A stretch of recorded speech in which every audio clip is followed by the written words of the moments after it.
All right, folks. Good evening. I'm Ricky Will from Team Money Cycles. Gonna get this live broadcast underway in just a few minutes. Get everything set up. Tonight we're gonna be short and sweet with this live.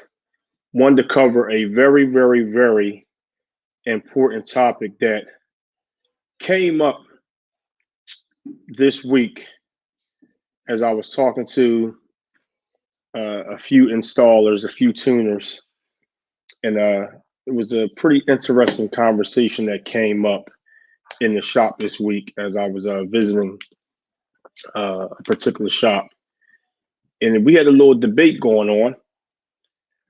So I said, rather than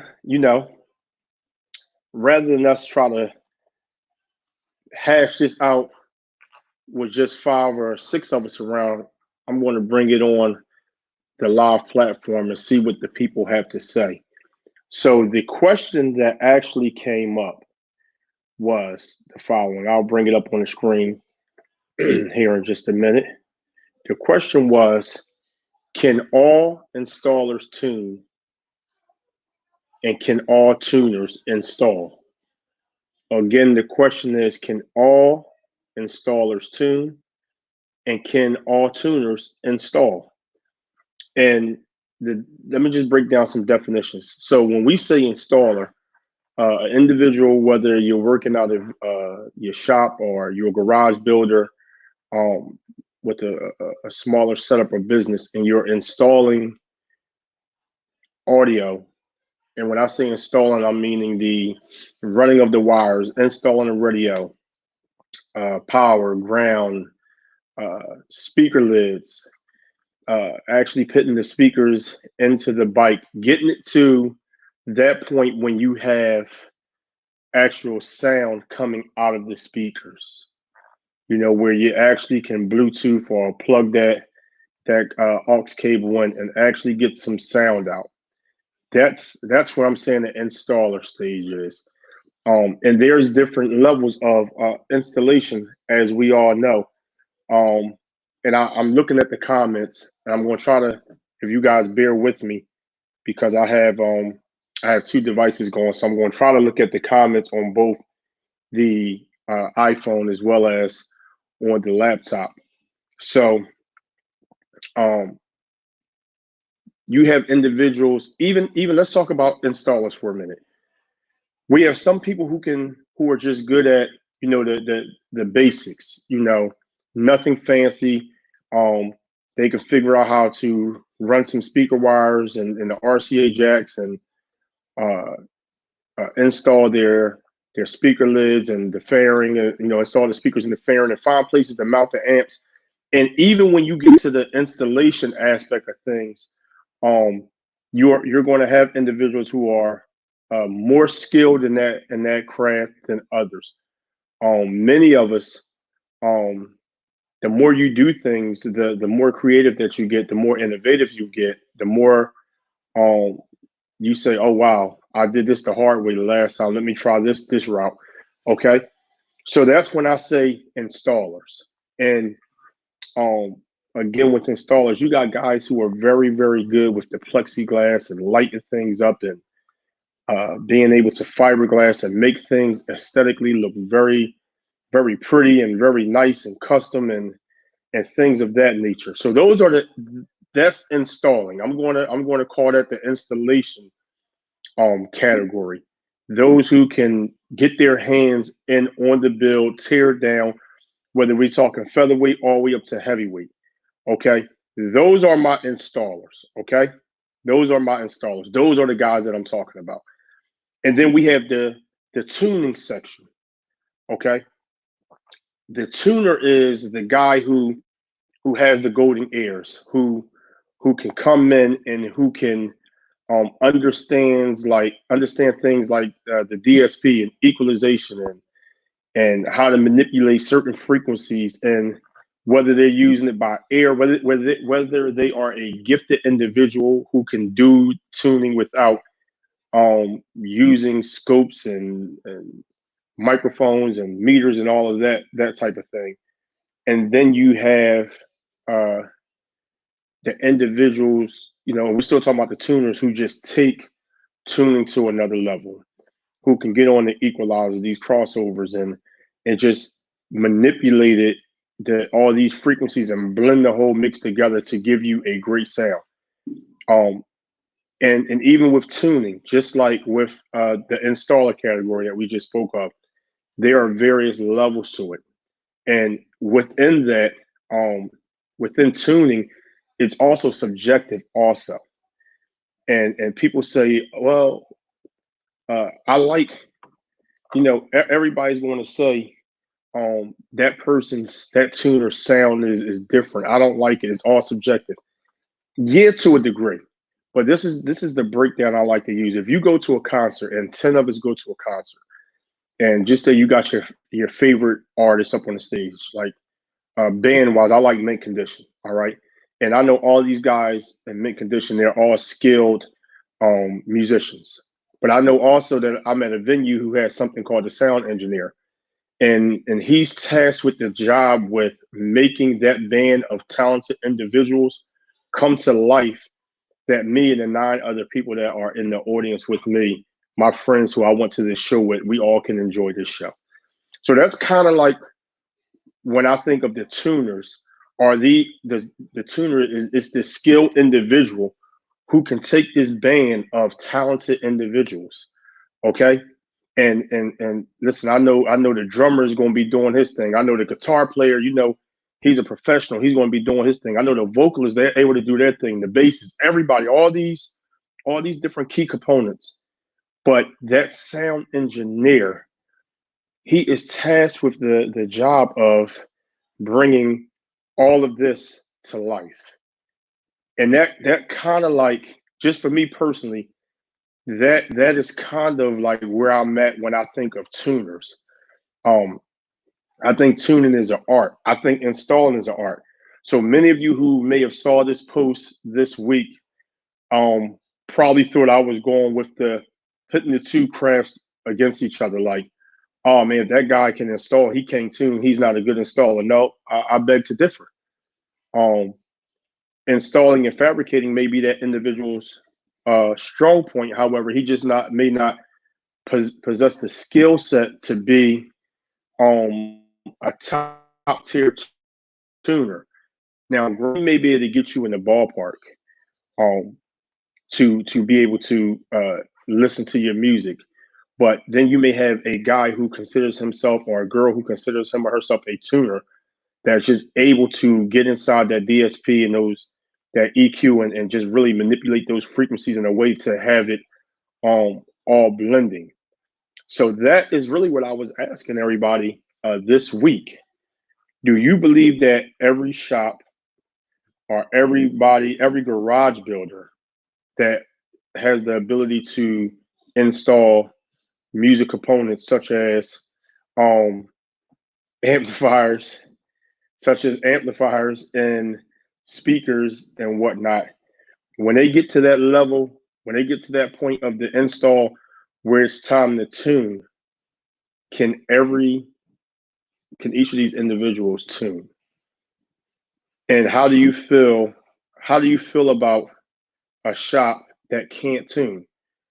Um, do you think that's a key component? I was on somebody's Facebook page, and I'm not going to put the person out there. If he decides to get on the live and say, and respond and all, but I won't put him on Front Street, so to speak. But I read something, and I hope I'm not paraphrasing this wrong. Like, but basically, like, if your installer can't tune the final project, that's a problem. Um, and I beg to differ. I truly do. I believe that if you are, and here's the thing, I have pros and cons about it. So I I'm not going to say I agree. I understand to a certain degree what he was saying. Um, I think that it is beneficial for a shop to have a skilled individual tuner in house.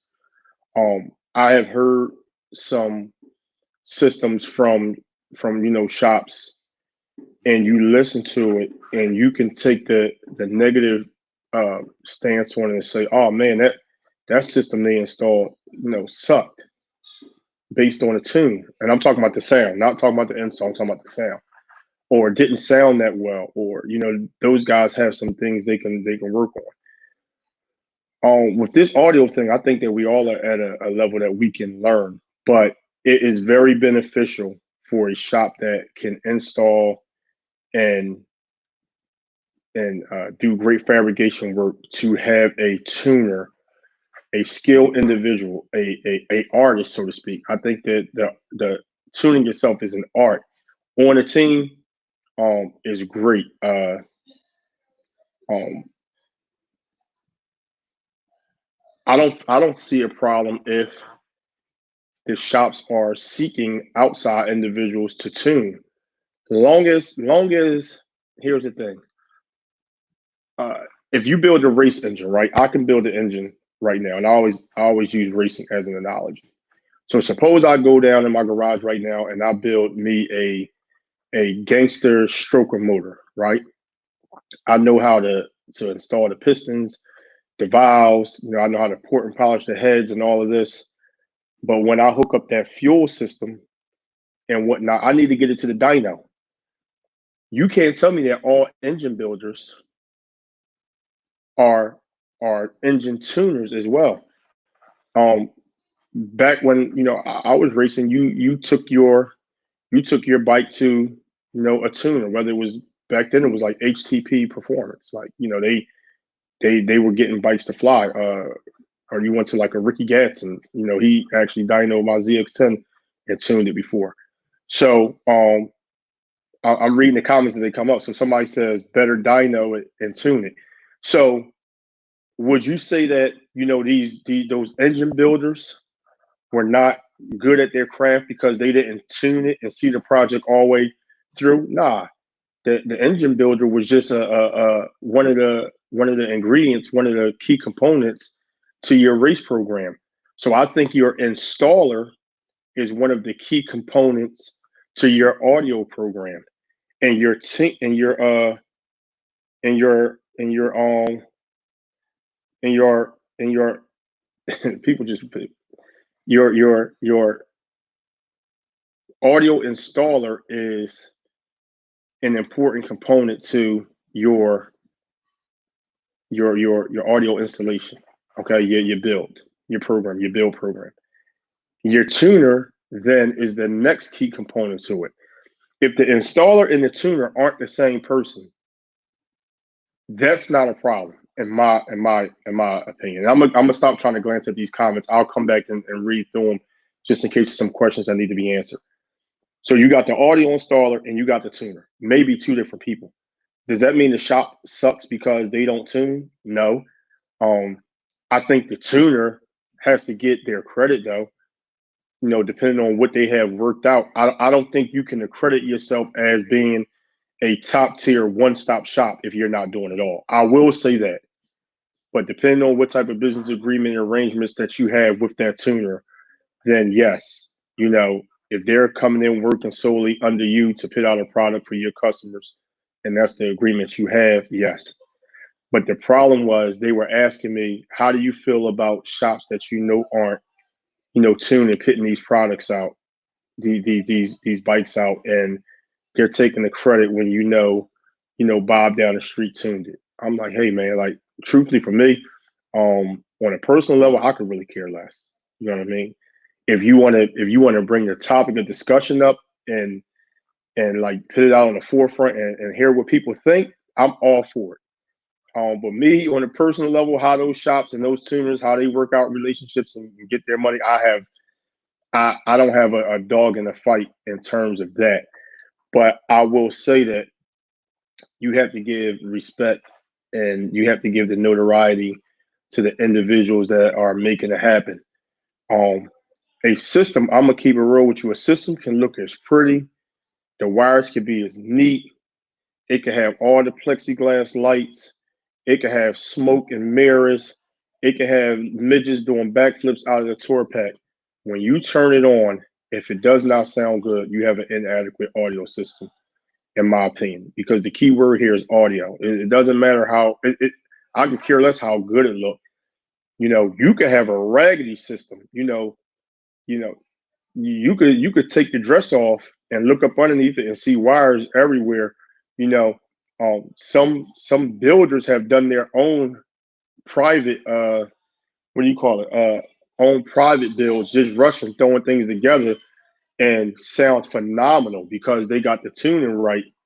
But the installation may have been subpar. Whether it was their own private build, and they weren't going for the aesthetics of having to give it to a customer. So I've also seen that also. So that was my take on it. I'm going to go back and just look at some of these comments um, real quick on my phone. But to those of you who are just tuning in, basically it was this was the question many asked: is it required that the audio installer be able to tune the system once installed? And the second part of that question was, are tuners required to be able to install an audio system? All right. So once again, I'm Ricky Will from Team Money Cycles. You're tuned in to Rhythm and Rods TV, and we're basically on here. Just we're going to start asking questions and talking about things that many may want to ask, but just don't have the opportunity to do so. So let's go to some of these comments. Whew, I got a bunch of them. So let's see. So one individual says you have installers and there's technicians. All right. You can, I guess, I guess they're saying, and I may be wrong. I have to go up and see who actually said that. You have installers and technicians. Okay. That was a pretty good way of saying it. Another individual said there's fabrication versus wiring.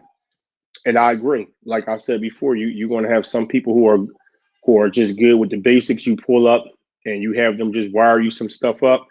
They're not getting into fiberglass and bags and making custom speaker lids and battery boxes and things like that. They kind of giving you like a pretty basic setup, and that is actually that's cool too. It's levels to all of this. And excuse me, you all for looking down. As I said to you, I'm on different devices. That was actually Nelson Brewster who said that.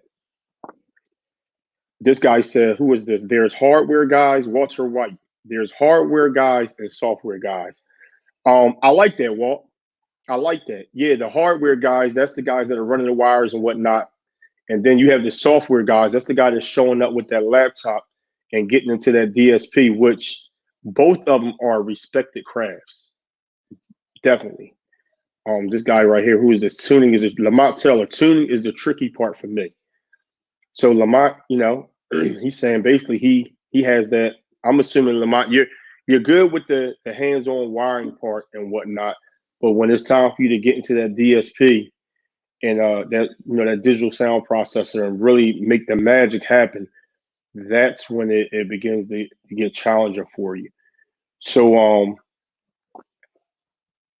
Ricky Burns said, I believe you can learn almost anything with time. And Rick, I totally agree with that, Ricky. I totally agree with that. The way this equipment is coming out, yeah, there are some standards that have been in place for some time, but you're constantly learning because this equipment that's coming out, it's constantly evolving, and especially this computer stuff with the DSPs, and you almost need to study the owner's manual for a few weeks. And I'm sure every time anybody who's out there tuning, they get into a DSP or they're working with different type of speakers and amplifiers, they're learning something new or they're unlocking some new magic. So I definitely agree with that. Who is this right here? Someone said tuning is the key. Who is this? Paul. I'm gonna mess his name up. D. Gregorio. I hope I said that right. So Paul said tuning is the key to the entire install. Otherwise, why build it? I won't say tuning is one of the main factors. Absolutely, Paul.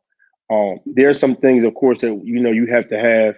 The install has to be correct. The enclosure has to be correct.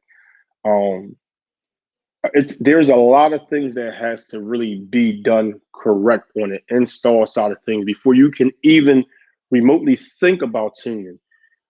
Things like phase alignment, things like do you have the correct ohm load? Something we overlooked when I first did Miss Summer, and went into the enclosed bags, and they were ported bags right from the get go, and there wasn't a lot of people that I knew who was doing it, so I didn't have the ability to call around and say, what's this and how do you do that. So I remember trying subs out, doing trial and error. Well, not thinking, moving so fast, I was changing subs out from Sundowns to the JL TW3s, trying the TW1s, the Rockford subs, and I missed a oversight, something as dumb as um not having the correct ohm load for the Sound Digital 1601 that I had in the bike at the time, and I made a change, and in that change went to Myrtle Beach, and who's on here? Brad Small was with me. I think I went through like 2 cases of subs that week. Just moving too fast. Just moving too fast, tuning, and came back and got it straight and ended up swapping those subs out. But the install part, the one oversight that I missed, not even thinking, just moving fast, had an adverse effect on the tune aspect of it. So all of this stuff go together.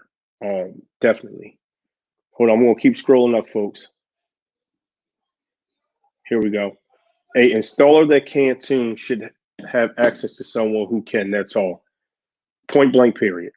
I totally agree. Totally agree on it with that comment. You have to have access in order to finish the build.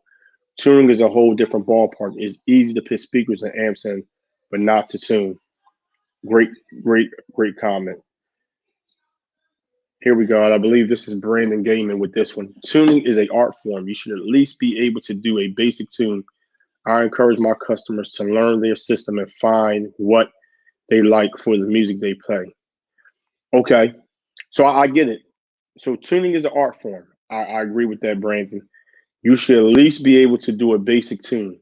Okay, so you give a customer this quote unquote basic tune. And the word basic and tune are going to be subjective depending on who you have listened to it, who you have doing it, because an advanced tuner's basic tune is going to be quite different from a novice basic tune. So then in itself, we have some wiggle room to play. So my thing is, and I don't want to misconstrue what the person commenting is saying. What is a basic tune? What would you say is a basic tune? What would make one give a basic tune as opposed to a advanced tune, or something non-basic? I'll scroll down. Maybe that's answered a little further down. And somebody's talking about engine builders. I just was using that as an analogy. We're talking about, when we're talking about tune, if it's anybody that's just coming on, we're talking about audio tuners. Every DSP is different, every amp is different, every speaker is different, every build is different, no matter if it is the same equipment. Yeah.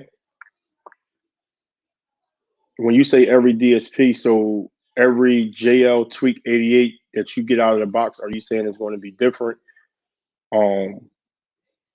Every speaker is going to be different. Should they at least have some similar characteristics? That's for the person who put that. I can't see the name. Let me see if I can scroll down and find a comment.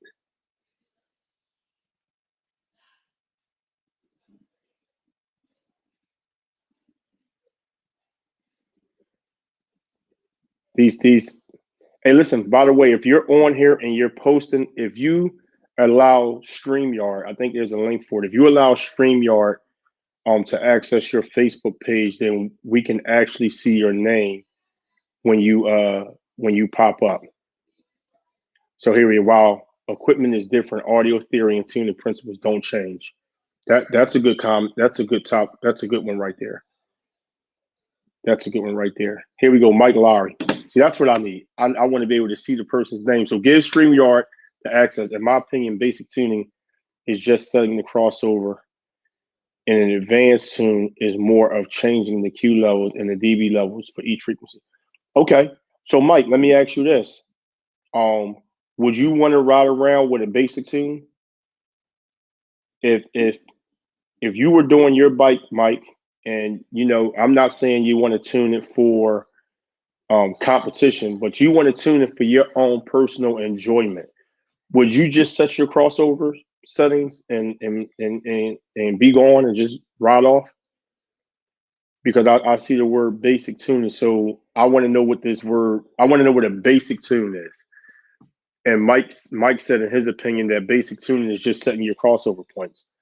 So you're just like, okay, I'm gonna set the high pass filters, the low pass, what have you, and you're out. You going for a ride. Hey Alex, hold on a minute. Hold on a minute. This is gonna get good. Okay. I got two people that we want to see if we can get them on here. Hold on one second, folks. See this modern day technology. Let me copy that. Let me send this to a good friend of mine here. Let me see if he is available. Let's see if we can wake him up.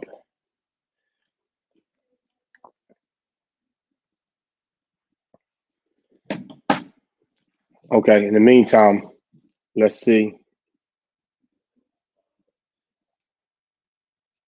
So we got Alex Hayes on here asking, how do I give this access to you to see my awesome post? So Alex, if you're on here, check your phone. I just sent you a text message.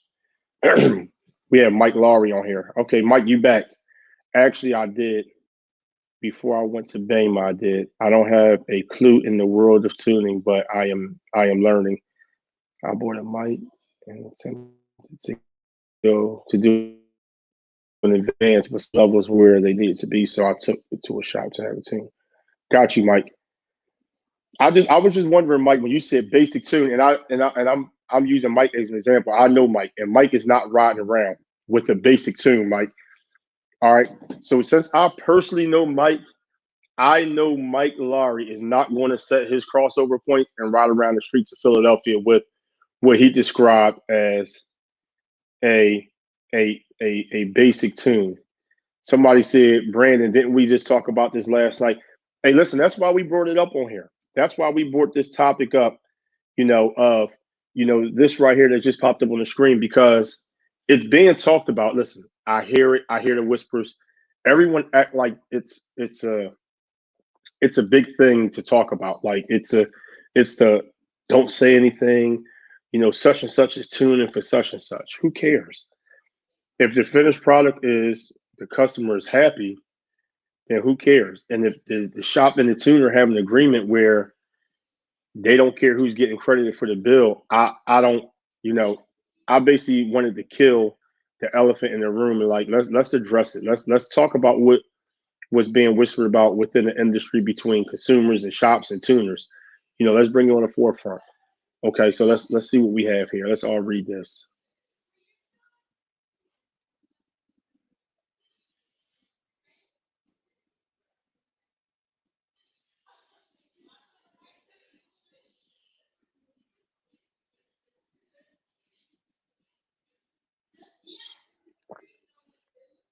Okay. So I get what you're saying there. But just let's say for all intents and purposes, everything that he just said right here, okay, you get everything lined up. And I'm not saying make a comparison between two speakers, two bikes that have the same speaker, same amp, same DSP. What we are saying is what I'm just trying to find your correlation here between a tuner and an installer. Yeah, equipment may be the same, but have different, different characteristics when you hook it up, because their electronics and things like amperage and all play a part. But when you get all that settled and you look and see where you dialed in at, is there a difference between who's tuned the tuner and the installer? We get that there are going to be some characteristic differences within the equipment. I got you. All right, so hold on a minute. I'm looking for hey Alex, if you Alex said he's in. Hold on one second. Hold on one second. Hold on one second.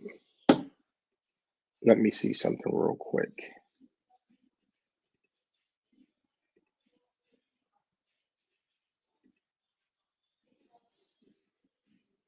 This is we're going to get Alex Hayes on here and talk about this.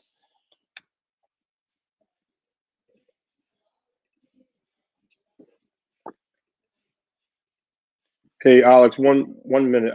I actually sent you the wrong link. 1 second. This is why I like going live. This is so organic that we're going to do all this on the fly. Get this thing going on.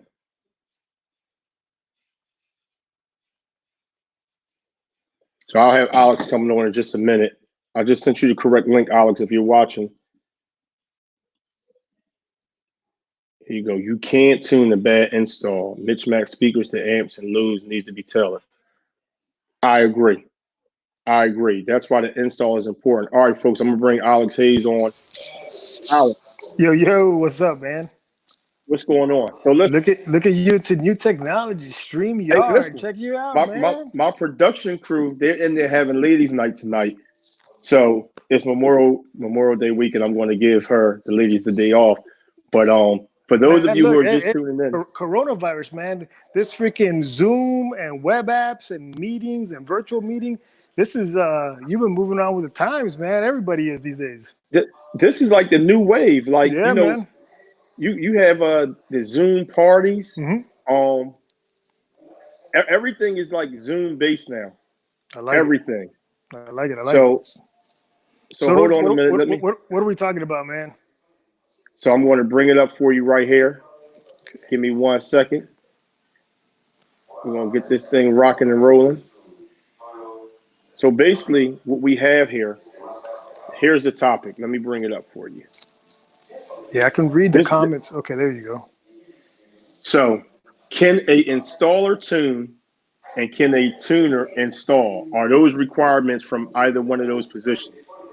Not really, man. I'll tell you, I've slowed down quite a bit, but for a while here in town, I was probably tuning bikes for 3 or 4 guys who did nothing but installs, and very, very meticulous guys, awesome builders. I mean, these guys were joking around because someone would look at the bike that they had done the install and they were like, damn, man, Alex knocked it out on this install. And they would just kind of smile like, yep, he sure did. But yeah, it was none of my work, man. It's guys who are just really good at their craft, but just couldn't get it through the end zone, or they just not audio savvy enough to know what speaker goes with which and what tweeter and what size enclosure and port size. So they needed help. They needed a little bit of coaching with that, and then obviously get it tuned at the end. And for us, it worked great. I wasn't twisting wires. I was home early at night from work. They were putting in time on the bikes, and then we were just putting out good product on the street. I think personally, and it's funny because I like tuning. I have no desire in running wires and wanting to get into like fabrication and all that. I had my fair share of it when I first got my Harley. I got in, took the bike apart, ran the wires and whatnot. Me personally, I don't have the patience to do that. It's like, can you do it? Yes. Do I have the patience or the motivation to do it? No. But I love to sit behind the keyboard or old school audio control when you actually had to use a little screwdriver and turn some knobs. Yeah, of course. I like the you have a little background noise too. Not sure if that's your TV. If you want to turn it down just a little. Oh no, it was I had my laptop open. So see if that Oh, works okay, now. perfect. Yeah. So to sit behind a computer and be able to manipulate single frequencies and see the magic come alive, I like that, and I think that's a skill set, and I think that you have to give credit to both skill sets. You have to give credit to the guys that are in the shop that are running the wires, that are making sure everything is hooked up the right way, that are testing the ohm load, and also the craftsmanship of making it look pretty Right. while all doing the fundamental stuff, so that when a tuner comes in, if you have an outside tuner, you don't want to come in, Alex, and wonder, are your ohm loads right? Listen, man, Did I your stopped installer doing do it. this? I stopped doing it with some folks because people would say, "Hey, look, man, I got a customer. He wants this and that." I tell him, "Look, man, put in these BEMAs in the fairing, put these GZs or PRVs in the bags, and then wire it like this. I'll be by tomorrow to tune it." And I'd show up and I'm like, "Yo, what the fuck is this?" They're like, "Oh, I wasn't sure if you wanted it wired this way, so I just left it for you to fix, and you tell me if I did it right." I'm like, "No, No, man, you didn't bring me here today to do your install for you, man." because that. But prime example. So now they try to take you out of your role as a tuner Right.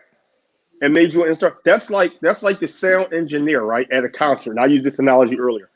You can't go to, if you like rock, you can't go to a Metallica concert and expect the sound engineer to get on the damn drums and play the drums for you during the concert, No, of right? course not, man. Of But course then the not. drummer is not expected to go back and do the sound engineer's job. Now, if either one of them can do each other's job, that's a plus that they're a skilled individual, but everyone has a role.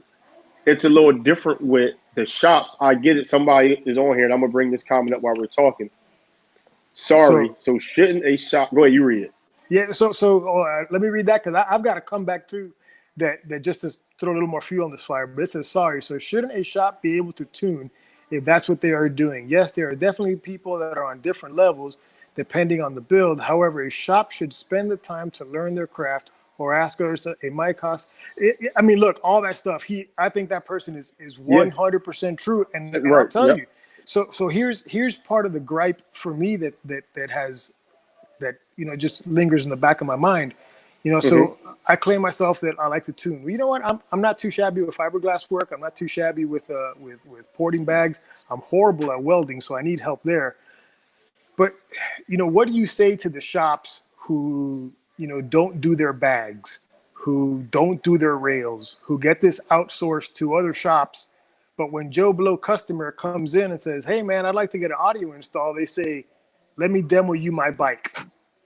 Let me demo you my bike and listen to how good this sounds." And Joe Blow customer says, "Yo, man, I'm blown away. I'll take it. Whatever you say, man, because you obviously know what you're doing." But the truth is, somebody else fiberglassed their bags. Somebody else did their rails. Somebody else did their shit. And So you said there's a lot of subbing going on, and I'm not talking about subwoofers. subcontracting. It's a lot of 1090. Listen, it's a lot of 1099 work going on. I think so. A lot man. of subcontractors. I think so. So it's how do you decipher that, man? How do you? Because at the end of the day, you and I will know what the truth is, but Joe Blow customer, he don't know, man. He's just happy to be hearing. Behind the scenes, you and I know, just being in the industry, behind the scenes, and it's not for either one of us to speak on. Right. There's a lot of 1099 going on. Mm-hmm. But here's the thing: on the business aspect of it, 1099, just a real quick plug. Rob Farnsworth, my man, Paradise Cycles. Check my man out. That is my subcontract right there, man. I give him props every time. Hey, listen, that's my builder. So, hey, listen, we could double plug that. You know what I mean? Yeah, Rob Farnsworth has listen. He's good in my book. Yep. But here's what I say. If I say, "Hey, Alex, man, I just built this system. Mm-hmm. Can you come in and tune it for me?" Okay. And it's personal preference. Some people may say, "I don't want to go to a shop where Ricky is doing the install, but he's bringing Alex in to tune it." I get it, but if you leave with a great product, a clean install that sounded good, now I can't go to a show and that customer win, and I'm there like this, Yeah, happens unless all the time. unless you're next to me like this, or if you made me sign if you sign a non-compete disclosure, saying all work done under these premises within this building for the sole Yep. intellectual property of my shop. Exactly, man. It's true. It's true, You know man. what I'm I've tuned saying? stuff for folks that they said don't tell nobody. I said, all right, I won't, man. I won't. Go out there and have fun. Right. Somebody, and I'm trying to read these comments. Chris Purdue, his name won't pop up, but Chris Purdue said, as a shop, I pay Alex the money for his webinar. I have tagged customers of ours that have Yeah, asked to man. spend the money to do his webinar. The reason is knowledge. And I respect that. I Big respect a time, guy dude. like that That guy used to because plug the webinar all the time. I owe him a shirt. I owe him a beer. I owe him a burger in Daytona. I mean, absolutely good dude. this guy says, just got to be honest about not doing bags. I don't like sealing bags, but outsourcing to some reputable guys is good for the industry too. Hey, Jimmy, I'm good with 1099 work. And listen, let me just give the disclaimer. Alex and I, we're playing devil's advocate from both sides of the spectrum. So if you're a shop looking at this and you 1099 and keep 1099 and we ain't here to expose nobody. We're not dropping no names. We're not saying it's good or bad. We're just, these are topics that actually come up behind closed doors. And it's a good Sunday afternoon, evening rather. And I figured it'd be something good to talk about. And Alex, evidently you did too, because you hit me up like, hey, what's going on? I need to come on here. Let's Listen, talk man, about this. my phone just blew up. I'm laying on the couch with my wife watching TV, and I get like 4 texts. Yo, you need to get on Facebook right now. They're talking about tuning. You got to go in there talk about tuning. I was like, all right, let me see what's going on. And then I see some bullshit about a basic tune and an advanced tune, and hell yeah, there's a basic tune, man. How much you paying? It depends if you get the advanced tune or not. Yeah, do you want to pay for, and here's the thing, a tuner can sit behind a computer for 3 hours, for 4 hours, like depending on how they get into it. Or you could have an hour and a half budget. You want Exactly. that Time is 60, money, 90 man. minute, you Exactly, want that man. Time 90 is minute money. tune? That 90-minute tune will get you to be able to play all your favorite songs. It's going to sound decent, but if you want a guy to really get in and he could dive in, and I'm not saying it takes somebody 3, 4, 5, 6 hours, but you will have builders tell you, the builders who are tuning, that will tell you that, hey, I got 10 hours into tuning that bike. I've got 40 hours on my personal bike. I mean, because it sits in my garage. So whenever I get bored, I want to try something else out. I go in there, but easily 40 hours, man. 40 hours to get it perfect. And when you think it's perfect, then the subs are a little more broken in.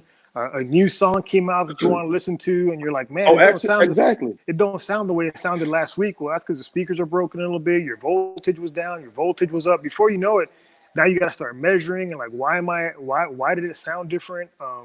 Tack another hour, tack 2 more hours. But yeah, I mean, that level of detail probably is not what average Joe is looking for, or has the time or money to spend on either. So let me ask you a question. I had one for you. Yes, sir. So it's competition day, right? Yeah, let's do it. It's competition day, and you look out into the participants who signed up, and you've got like I see 10 ugly hours. ass Jay Gennaro there out there. Yeah, oh, Jay's definitely there, looking ugly as ever. Look ugly as hell. Oh, and you look, and you see 10 bikes that you tune, right? Mm-hmm. Yep. And 2 or 3, it makes you feel good if you have several of them at least make it to the finals. There you go. That's something to be proud of. But you didn't install any of them, and just one makes it to the winning circle, right? Mm-hmm. Do you feel slighted if you're not called up to the winner circle? Nah. Or if that shop is online saying, hey, you went to Minimo and Jack's Pep Boy, and we built this audio system and got such and such. We got Joe Blow to the winner circle. Dude, one is, it's not about credit. If you treat the customer right, customer is going to treat you right, and he's going to give you recommendations and give you props. So, the other one too is being a dude who just tunes, I also get to be pretty selective with my customer base and with what shops I want to do work with or not. I've told guys, hey, no thanks, not interested, because it wasn't somebody that was looking really to compete. It was looking for somebody to pay me to just get knowledge or suck information out and then, go their own way. So I've been real selective of who I work with and whose bike I'll tune, especially if we're talking like spending an entire day. Like there's dudes have come down here who made road trips. If I'm going to spend 8-9 hours of an entire Saturday on some guy who traveled all the way down here, then I think me and that person have had a good enough relationship that if they win, man, I'm just happy for them because I've seen that they've put the time, the money, man, just go. It's your day. It's not mine. Look, I'll even share with you a story, man. I'll share with you a story. Go ahead. I'm with you. I was at a show, at a big show, big show. We're let's say Myrtle, Daytona, Galveston, like a big show. And one guy goes to me, hey, I just blew my speakers and I can't get my bike to work. Can you come check it out? And I'm like, yeah, sure. He's not my customer, but I know the guy. So I go, turns out he hadn't blown his subs. He was having some issues. I fixed his bike. I changed a couple things. Dude goes out and wins the fucking show. And he looks at me and he goes, man, I'm really sorry, but I can't tell anybody that you helped me today. He said, let's split the prize money. I said, dude, I ain't looking for your money, man. You're just a dude on a bike like me who had an issue at a rally and needed some help. I'm glad your bike sounded good. Congratulations on your win. Well, that was it, man. No need for credit. I agree. If you do it for I want to say for the love of it and for the money of it too, because you're not tuning for free. So right. There has to be a financial interest in it, but you also have a love for the craft. And like I said earlier, if you and that shop have an agreement and you're coming in, and this is on a serious note. Somebody put up this comment and I actually like it. Let me see if I can find it real quick. I want to have this up when I make this statement. Hell, 95% of the industry is 1099. That's gonna be like the new thing. Yep. Hey, y'all ain't know what it's 1099, are you? But builders, you have painters, man. Painters. You have installers. You have motor builders. All of that go. That's why, unless very few shops do it all in house. Period. Paint, chassis work, welding, powder coating, stereo install, and fabrication all done in one house. Give it up for Paradise Cycles. I was waiting. I knew you were going to wait to do the plug. And listen though, and prime example. That's actually that's the one insane thing about when you talk about say Rob Farnsworth is that he has control of a lot of the key components in the build process, which sucks sometimes. And we're gonna get a little off topic, but that's what sucks about the whole 1099 thing, because you got some shops that could be a lot more efficient, but they have to depend on the 1099 from others, tuning included. If a guy wants you now, Alex Hayes, if a shop wanted to contract you, they got to work around Alex Hayes' regular schedule. Yep. You could send them one of those Alex Hayes basic mail order tunes. Yeah, won't cut it. But that'll get them in the ballpark. And I had it here 2 weeks ago, man. Buddy's like, hey man, when can you come by and tune that bike? Oh man, I'll come by this weekend. All right, cool, no sweat. Calls me on Wednesday. Hey man, you sure you can't come tomorrow? I'm like, nah man, I'm booked. I'll come by this weekend. Saturday, hey, you coming today? Nah man, I'm gonna come tomorrow. I was like, dude, what's up? Like what's the big rush? He's like, man, this customer has been by the shop every day this week to check on his bike. Like unannounced, he just shows up. My bike done? My bike done? Is my bike done? I was like, well, you know what, man? Just give it to him. Just give it to him and tell him it's going to sound like pure shit if he can't wait 4 or 5 days. And then that's what ends up sucking, because now it's, my painter screwed me. This screwed me. Now my tuner screwed me, So it's absolutely, man. And I just think that's one thing that sucks, man. Like you got builder friends, you've done the shop thing. Just say you got an install and you're doing some fiberglass on bags and you need them back, you need them painted back. But you're not a painter. So Nope. now you got to wait for a painter, or they change the bags and they need a new seat pan because they changed the gas tank too while they were in, just to get audio. This is stuff that happens when people come to get audio and you get held up. Now we got another position with this audio. We have tuners, and you got to get on a tuner schedule to get that build out if you don't possess the knowledge to actually to take that tune to the next level. Hold on. Tuner, check. Here we go. Tuner will get the bad end of the stick if he is expecting it to sound one way and the builder says it will be a monster. But in that case, true. Yes. But in that case, the builder should tune it. Any builder, if you are a builder and you are telling people things like this, and I'm probably going to get crucified by shops for saying this. Oh, with this system, you are guaranteed to go to Sound Wars, Sound Bullies, SOS, to any of these sound shows, and you're going to run over everybody. I think you just set yourself up for potential failure. So let me add to that, because that's a predicament that I've been in before. Is Okay. Somebody will come to me and they'll bring me a bike that was not installed by one of my buddies, one of my preferred installers here in town, and they'll say, "Man, I heard you're the best, and that you could make this sound even better than it sounds right now." And I'm like, "Oh man, play it."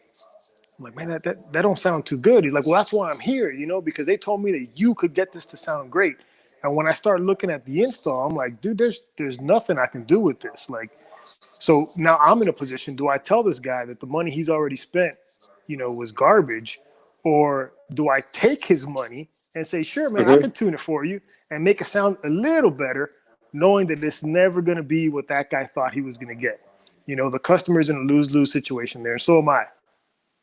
Absolutely. For those of you who are just tuning in, I'm here with Alex Hayes. I'm Ricky Wolf from Team Money Cycles. Yep. And the question on Rhythm and Rods tonight is, can all installers tune, and can all tuners install?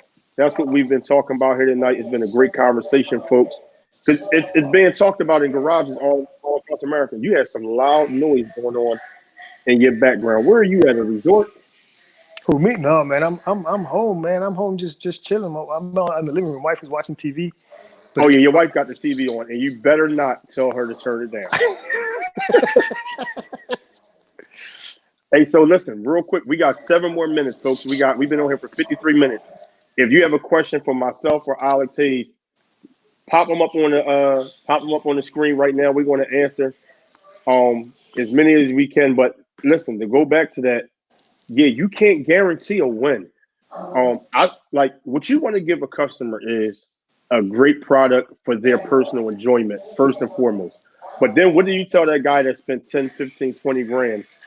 Yo, you're going to go to the show and win? Hell no. Oh. You'll go to the show and be a top contender if you play the right songs. You don't get in there playing stuff that your bike shouldn't play. You got good you got good volume control. And you don't pull in the ring with a guy who came just as prepared as you or better. Period. Look, Ricky, one of the slides that I used to have on the tuning webinar is, tuning a bike starts way before I ever sit behind a laptop.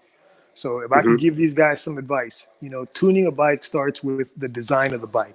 What speakers am I going to use? What frequencies am I going to get out of this speaker? What frequencies do I need to get out of a different speaker in order to make up for the ones that other speaker isn't producing? How do I get this all out of an audio system? The keyword being a system. So the tuning at the end is fairly easy because you've already mapped all that stuff out. And I know this may sound a little redundant to some folks, but even today I got a question. Hey, what's the best company that I could buy 10s and 8s from? Hey, what's the bet? Exactly. And at some point I'm like, dude, it's not about the brand name. It's how did you design your system? And folks have a hard time with just that. Go ahead. No, go ahead. I said, so once you get past, writing your system out of what are those frequencies that you need, because those are where you're going to install speakers. Then you got to figure out, okay, I get it that we have saddlebags that are already a predetermined size. So you have to figure out what airspace you have and then maybe reverse engineer what fits in that airspace.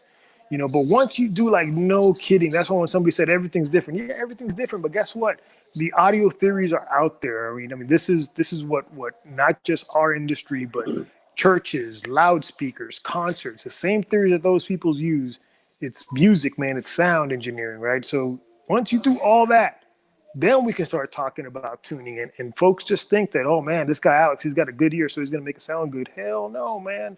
Hell no. So, It took hours and hours before that to get there. so Brad Ball, and that was a good point you made, Alex. Brad Ball put up this. In my opinion, the shop who does the install should be well versed in tuning. Not to say they need to be in the 20% of awesome tuners, but they need to be able to fix or maintain the product they hit out. Yeah, that's another one right there. That's another one right there. I get dudes to do installs, and then afterwards they have no idea why something was clipping or why they have a parasitic draw. And I don't know why the battery keeps draining. I'm like, I didn't install that shit. Well, listen though, that's not a. If you go back to what he said, that's not a tuning problem. That's an Exactly. installation problem. Yeah, So, exactly. so that brings us back to our initial thing. Can all installers tune Yeah. and can all tuners install? So if you have those kind of problems, that means that individual can't install and can't tune. Nope. So he needs a 1099 the whole deal. The whole deal, man. But you know what? But customers still knocking on doors, and dudes need to pay light bills. So they're like, yeah, I can do it. I like this. No one can say you're going to have a winner. These bikes are very close now. These bikes are as close as I've ever seen in my life as far as level of competition. Level of competition. I mean, just, I don't know. Somebody asked. Oh, listen. Oh, I like this one. Hold on a minute. Say, Ralph Farnsworth, Ricky, I got your mirror sprayed today. Send me a picture. Oh man, that's funny. So you could be tuned by sound gods and still not know how to run your bike and ruin it all. Absolutely. Yes. I have Yes. seen some of the most. Let me leave that up for a minute. I have seen some of the most experienced people who have been in the ring under the most pressure get in the ring and pressure bust pipes as if it was their first time competing. So yes, you can have the best key component, and overplay, underplay, bad song selection. A lot of that stuff doesn't mean anything when you get in the ring. It's like pressure still bust pipes. Somebody asks, how do you get Alex Hayes to tune the bike nowadays if they want to get their bike tuned? Are you still working? I'm not, man. I'm retired, brother. In fact, the bike's for sale. Quick plug for myself. When anybody wants a monster that's got heavyweight bass and it can ride 100 miles an hour, hit me up. But I'm retired, man. I'm enjoying the gray-haired life right here. Oh, well, you guys heard it. He's retired, but you could buy his bike. Somebody says use an RTA meter. Who is this? Let me see who that is. Daniel Hearn says use an RTA meter. Oh no, he's responding to somebody else. That wasn't just a So here's another plug for the RTA, right? Go ahead. Okay, look. So I've got an RTA system that costs about $2,000. Okay. And we've seen baby legs, pull out a freaking cell phone and be like, oh, and in my mind I'm thinking, well, and this ain't no bust on him. This is just, generally speaking, like, shit, man. Mm-hmm. If all I had to do was use my cell phone that I use every day, why did I spend 2 stacks on this state-of-the-art equipment? There are differences to RTAs. And what I'll tell you is that you cannot use a visual representation to tell you that what you see on your eyes is going to sound good on your ears. No. Are you kidding me? Just it's because funny, it looks right? good, don't mean it's going to sound good. It's funny, right? It's funny, right? So we're at Fayetteville last year, right? And you sent my man Baby Legs in that RTA. And Baby Legs, he had me cracking up. He's standing back there with, he holds his phone like this, right? With the RT on. And he's like, And he looked at me, Ricky. Yeah, that thing in certain frequencies. And I think he did it 2 or 3 times. And without looking at his phone, and if Baby Legs is on here, he'll tell you I ain't telling him no lie. What he picked up on his RTA, I said, yeah, around the just say 80 hertz. Yeah, around the 80 hertz frequency. Yeah, it was like a little high. And he looked, he was like, yeah, you right. And I'm not saying it in an arrogant way though, but if you sit and listen, and here's the thing, I got some constructive criticism on a tuning frequency that I like, right? That I OD'd on this two particular frequencies for like a year. Like I got stuck on it, and Alex, I can listen to a bike and tell like Alex tuned that because you have frequencies that you like. And it's not to say Alex tune is Right. better than Tommy tune. If you have some respectable tuners, it's like everybody has that signature jump shot. Yeah, I like a don't know if recipe, you, man. It's a yeah. recipe. So I could listen to it. I actually had the opportunity to look into a DSP or two and see what you like. I said, ah, Found it. and this is what I'll give you credit for. And Ed Rock will attest to it. You are good with the time alignment aspect of, especially in that Right. Tweak 88. And I'm like, okay, I can respect that tune, but there's something that Ricky will like. There's a sound that I like. Right. Like there might be a Philly sound. You have Miami has a sound. I Exactly. mean, there's a sound, and you have to respect it. And there are some people who like either one of those sounds, and both of those sounds can get you in the winning circle. Listen, For man, one, I get text messages. Hey, what frequency do you raise to get that clap? And I'm like, oh yeah, don't, it's not a yeah, frequency, bro. It's not a frequency, man. yeah, Tell me what I gotta raise. I need to get more clap on my bike. It's you're not. doing a little, and that's my frequency right there. I like that clap. So we're not going to say how you manipulate that frequency. Right. We're gonna that's the tuner's oath right there, right? Because they got a 1099 There you in go. order to get that. But people want to know that. Like there are certain frequencies that you're going to manipulate on that. And I get it from I'm a drummer, right? So I remember like if you're doing a sound check and you and the sound engineer, that's your best friend. And I'm like, yo, I need my times. I need more tech on the time. Like I need when I hit it, I need the audience to feel that. I Right. need my hi-hat and snare to be crisp. Mhm. So when I'm tuning, I'm taking a lot of that into the DSP when I'm listening to it. And we don't have the ability when you're tuning, what people don't realize is you can't separate the vocal track, the drum track, the bass track, and take a lot of the bleed over out that you would be able to do if you were actually in the Right. studio Right in the studio. mixing this. Yeah, I'm with you. I'm with you. And people don't get that. Like that's the art of a sound engineer is an artist when they're in the studio. You could listen to a Rick Ross, a Meek Mill track, and you could kind of figure out like, yeah, they went to that same engineer because But their vocals are here. I mean, just like producers, right? You could hear a Timberland song, and you could hear what's his Scott guy's name? Storch. Scott Storch. That's what. Yeah, exactly. You could tell Scott Storch. You know, I use those two all the way. Yep, all the time. So this is what I say to folks with an RTA, right? And so instead of going by frequencies, let's go by sounds. You know, so you put your RTA on, and you're like, okay, so this speaker that I'm listening to is not giving me a loud enough hi-hat. So I'm just gonna raise it until it looks good on my RTA, and then you go play it, and this is like, man, that sounds like shit on the speaker. Well, because that speaker is not designed to play a hi hat, you know. So you're raising it because you think your eyes are gonna tell you that it's good now, but not because that speaker was designed to play that frequency, you know. So that's part of that math that I was talking about doing up front. That when you look at an RTA, it's not just bars and graphs, man. It's a visual representation of what should be coming out, not what you're gonna force a system to do or a speaker to do.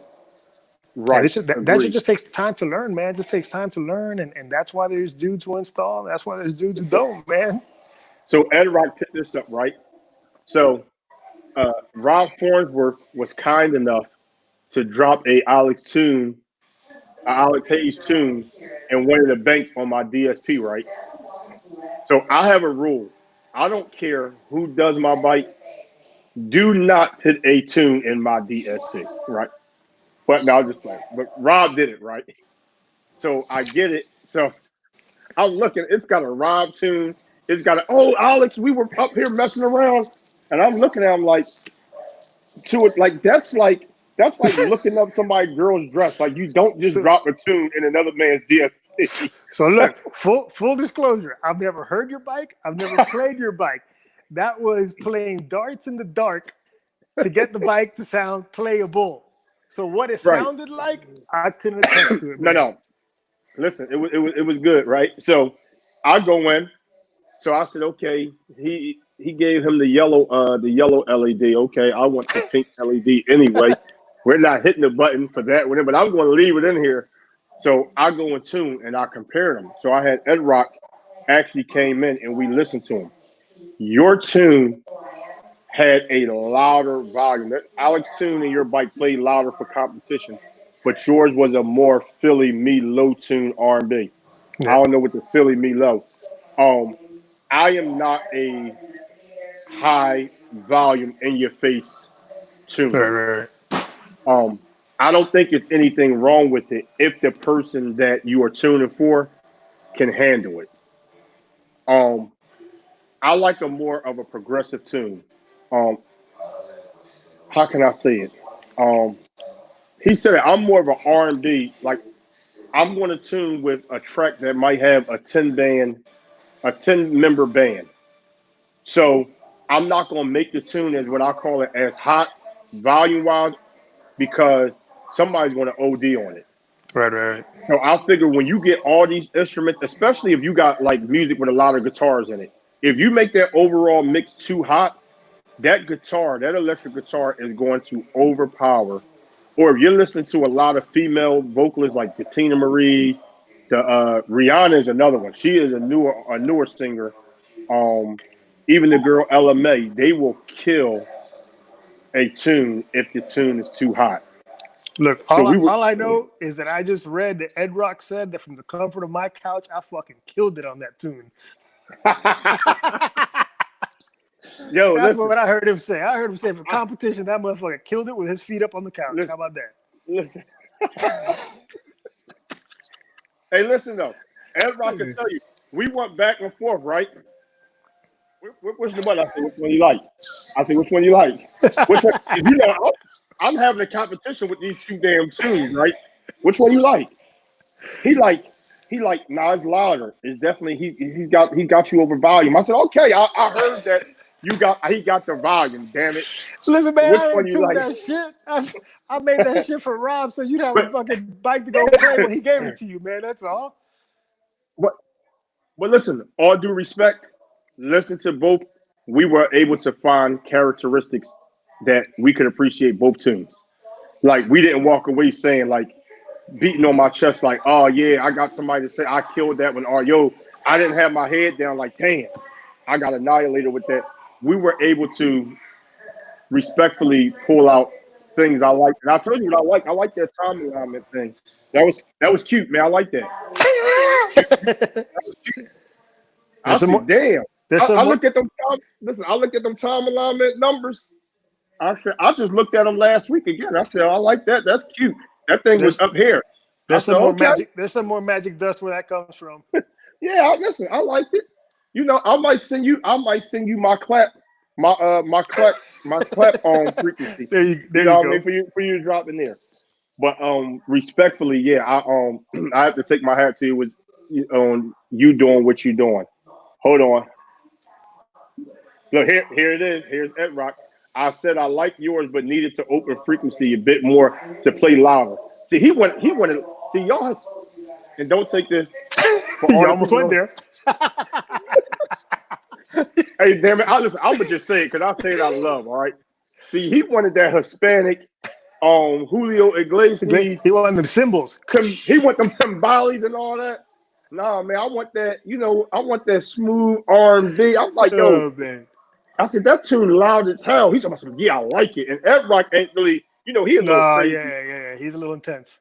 Shout out to Ed Rock Ed Rock Customs up in New York, man. If y'all don't know Ed Rock, you trust me, you will get a chance to meet this guy. But listen, man, we've been on here for an hour and 10 minutes.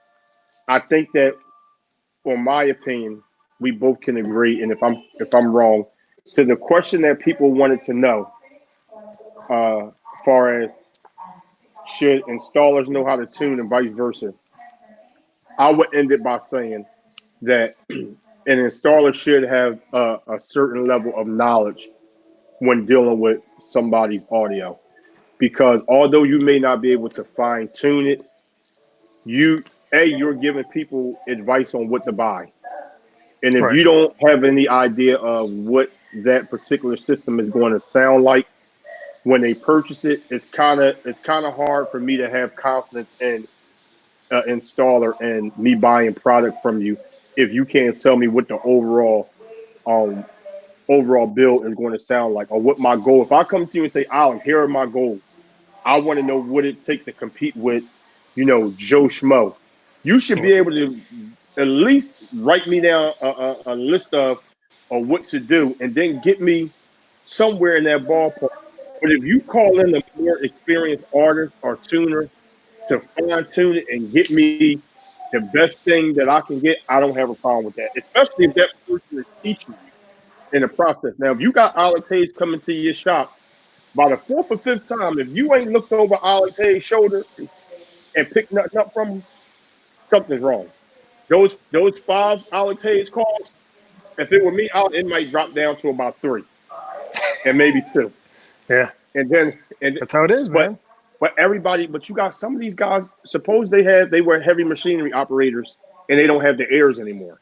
They So don't. there are going to be some exigent circumstances, exigent circumstances where a shop may not ever be a top tier tuner. Right. As far as in that 20%, that median that Brad Ball hit up earlier. Brad, I don't know where you got that 20% from, but I'll go with it. We'll say the top 20% of tuners out here. I like it. Takes time, man. What do you think? It takes time to learn either craft. It took time for me to learn how to do a pretty install, at the shop. It took time to learn how to tune, and it's just trial and error, man. In each way, it took time for me to learn how to fiberglass. It took time for me to learn, which RTA I like the most. And time is money is what it comes down to. So if you got to pay somebody at $10.99, to do something because it's going to be either better work or faster work, then that's the way the world works. I just jogged something in my memory, man, because this came up a while back where I had gone to a shop, and then somebody was posting some stuff like, oh, that shop claims they're so good, but they had to fly somebody in. And I said, man, you have an iPhone, bro? He's like, yeah, I do. I said, who do you think makes the screen for the iPhone? I go, Samsung does. Apple figured out that it was cheaper and faster to have their competitor make their screen for them than it was for them to do it. So if the way the real world works. Well, in the real world, and now you're talking business and all. Polo, a lot of these different companies, Polo's not making shirts, not that I know of anyway. I remember taking a college course, and I'm pretty sure you had it in the business course as well, talking about white labeling, where you just like everybody. They don't make that shit in the real world. Everybody's white labeling. You get a company to make you a bunch of shirts, and then I'll buy 50 of them, and then put my label on it, and sew the tag in it. I hear that it's like that in the speaker. Well, I won't get into it, but you can get on the plane and I could come out with a speaker line tomorrow. Right. And it may be the same speaker, just instead of me turning this way, it's turned that way. But it's white labeling. That's how the world works. All day, man. So I get it, man. There's companies out there. If Apple can buy the screen from Samsung, then hey, a badass shop could fly somebody in to tune their bikes. I mean, it is what it is. Somebody's got a question for you, Alex. They said, "What's your favorite RTA?" Man, there's no such thing. So there's a ton out there. I've used free ones. I've used $99 ones. I've used $600 ones. I've used the audio control one. I don't. There's no way for me to start that answer because it's just I would prefer not to go that route where someone's going to say exactly like, what's your favorite yellow baskets, red baskets? You know, just because you go out and get the same thing doesn't mean it's going to work for you. I think folks, Rumi Q Wizard is free. True RTA is free. ARTA is like $40. You can go download these things, have at it, test them out, try them, and I'll guarantee you this: not a single one of them was designed for motorcycles. So once you start playing with it, a lot of times you're going to get in over your head and start figuring out, why am I using this feature, or should I use this feature? And it was probably designed for like home theater or something along those lines. So I just tell folks, go download all the software you can, get used to it, play with it, and then use the one that you like. All right. Hey, listen, Alex, I want to thank you for your time. For those of you who my tuned man, in with no, it, it was fun. we had a great conversation today on Rhythm and Rods TV. We talked about can all installers tune and can all tuners install. I had my man, highly respected tuner in the game, Alex Hayes out of Miami, Florida, tuned in with us. So listen, we want to just thank everybody who tuned in tonight. Happy Memorial Day. Go follow Team Money Cycles on Instagram at Team Money Cycles. Follow us on Facebook and hit us up at www.tmccycles.com. Hey, Alex, did you see the new TMC Kids thing we got going on? I see you got a kids class, man. That's cool shit, man. Hey, It's a man, family listen, event man. now. It's going. Listen, it's always been a family event. We don't, we like to keep it calm. I hope I don't have somebody's parent rolling around in the ring, because little Billy didn't win. So we're gonna kick it off. Yeah, we're gonna kick it off first. We're gonna try it and see how it goes. First show will be July 11th, SOS Philly. It'll be at Barb's Harley Davidson. Everybody go to the Team Money Cycle Facebook page and hit going. We want to see everybody there. We're going to get the kids in first. The kids will do an exhibition round. We have 2 classes, up to 6 speakers, nothing bigger than an 8. Subs are allowed. And then we have a junior heavyweight class, which is unlimited. So we have junior lightweight, junior heavyweight, and we'll see how those 2 classes go to see if we're going to implement things like age classes and things of that nature. This will be an exhibition class for the kids. This is like a drive-through, let them get their feet wet, see if the parents, this is something that they want to see in the future, and then we'll work out the thing. So don't come balls to the wall, parents, looking for a 10-foot trophy. We just want the kids to come in. We're going to have something special for all the kids that enter the competition that day. All right? Once again, Alex Hayes, thank you, man, for joining in. You're retired. You want to drop your Instagram and all, or is that done? I'm done, man. I'm a spectator. It's a spectator sport for me now, man. I'm just hanging out. We'll get you out the. You semi-retired. There you go, man. All right. Hey, man. Thank you, man, for tuning in. Everybody have a good night, man. Be Team safe, Money bro. Cycles, Rhythm and Rods TV. Take care. Thank you. Later, man. All right.